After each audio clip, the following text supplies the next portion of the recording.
Dito guys, may nag-invite sa akin babae, may gusto ata sa akin to. Kasi pag accept ko, tignan nyo. Okay guys. Halatang kinilig siya, 'di ba? Pero lalo siyang kikiligin kapag nag-boss cube ang bida. Tapos dito medyo napatitig ako sa kanya kasi may tinataglay din pala siyang ganda. Hala. Hala guys. Ay, ang pogi.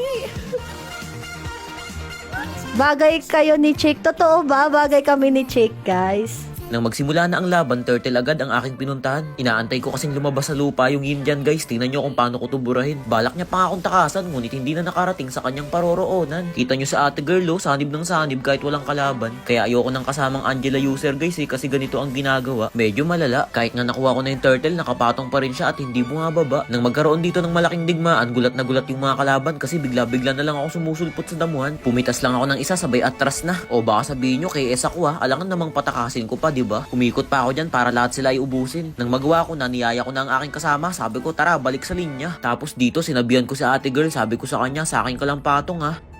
Sa akin ka lang patong.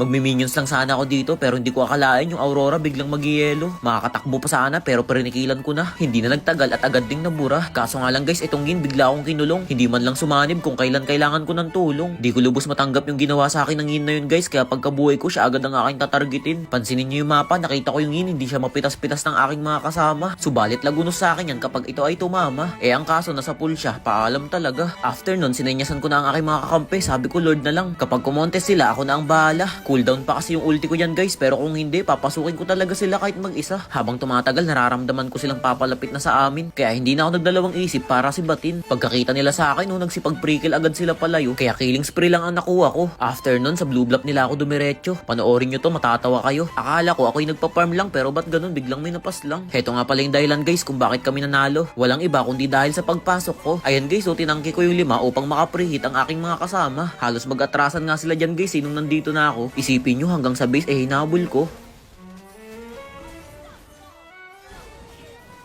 Nang maubos ko yung 3 sa kanila, ako'y nag-back muna upang magpalit ng emo. Pero sa isip-isip ko ay kaya nang tapusin to. Kaya sabi ko sa kanila, sige tower lock nyo na, susunod ako.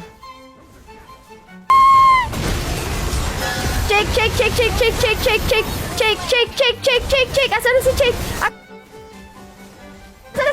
Asan na si Chick?